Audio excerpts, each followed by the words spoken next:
No čaute. Zajímalo by ma jedna vec, a to cena, ohľadne ceny. Predstavte si, alebo vám niekto už možno posielal niekedy v minulosti, alebo bude posielať nejaké cenové ponuky, 3 cenové ponuky ohľadne okien, dajme tomu aj na celú chalupu, máte okná za 5000 eur a teraz máte 3 konkurenčné ponuky.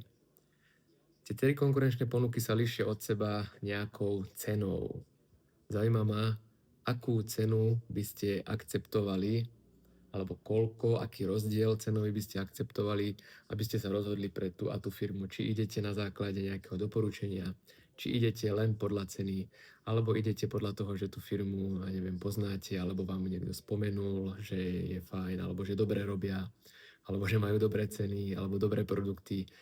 Zajímalo by ma to, kľudne sa nehambíte, napíšte mi do komentára, pretože chcem vedieť, ako ľudia možno zmýšľajú, ako zákazníci berú tie cenové ponuky, pretože niekedy nám príde proste len odozva, že rozhodli sme sa pre inú firmu, pretože cena bola taká, ale už neviem ten rozdiel cenový nejako rozlišiť. Každý zákazník je síce iný, ale mňa by zaujímalo to, že koľko viete na základe tej ceny, to rozhranie, či sú to stovky eur, alebo že ako fungujete pri výbere nielen okien, ale možno aj nejakých iných produktov alebo iných služieb.